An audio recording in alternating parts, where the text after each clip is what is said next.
Bonjour à tous, c'est depuis mon petit ermitage de Longeborgne, dans les Alpes suisses, que j'aimerais vous parler aujourd'hui de mon petit livre « Évangéliser sa culpabilité ». Vous entendez peut-être en arrière-fond la rivière qui coule au fond de la vallée et qui me fait penser à l'eau de l'Esprit Saint qui continuellement lave mes pensées angoissées, lave mes pensées tout enveloppées de culpabilisation, de sentiments de culpabilité, d'angoisse de culpabilité, de peur liée à la culpabilité. Culpabilité, ce mot déjà m'angoisse. Pourquoi est-ce qu'il me regarde? Elle me regarde ainsi. Pourquoi m'a-t-il dit telle ou telle parole? Et vite, on se sent coupable, et souvent tout le temps coupable, comme en arrière-fond cette petite voix qui me juge tout le temps et qui me dit « Mais qu'est-ce que tu as encore fait de mal ?» Le sentiment de culpabilité n'est pas toujours lié à une culpabilité objective, à une faute, mais il est aussi un clignotant important sur le tableau de bord de ma conscience qui indique un danger, attention, ou qui me montre peut-être aussi que je suis tombé dans le piège de la faute, et cela me pousse à discerner, cela me pousse à me convertir, cela me pousse aussi à me jeter dans les bras du Père pour me laisser purifier. Mais quelle différence y a-t-il entre la faute et le péché? Est-ce la même chose?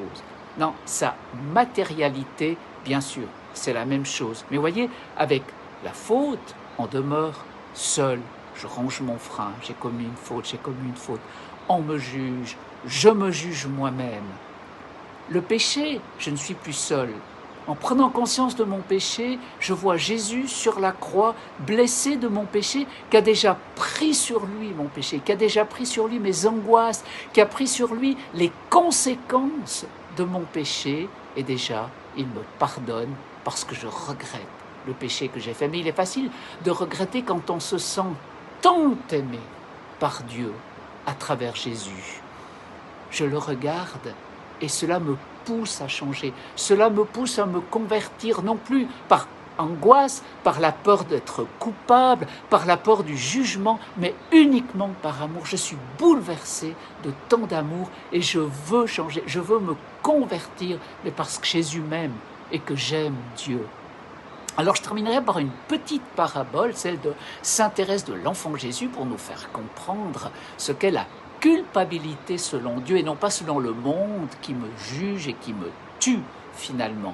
Thérèse raconte qu'un chasseur part en chasse et il y a un magnifique lièvre blanc qui détale à toute vitesse et le chasseur lâche ses chiens. Les chiens aboient, ils courent à travers le pauvre lièvre blanc qui s'affole tellement, qui a tellement peur, qui à un moment donné fait volte-face et va se jeter dans les bras du chasseur, qui est tellement ému et bouleversé qu'il décide d'apprivoiser le petit lièvre blanc et d'en faire son ami. Alors voyez, la culpabilité, le sentiment de culpabilité qui vient me mordre, ce sont les chiens qui cherchent à me détruire. Mais si je me jette dans les bras du Père, alors je suis pardonné, alors je suis accueilli, je suis consolé et je désire de tout mon cœur me convertir.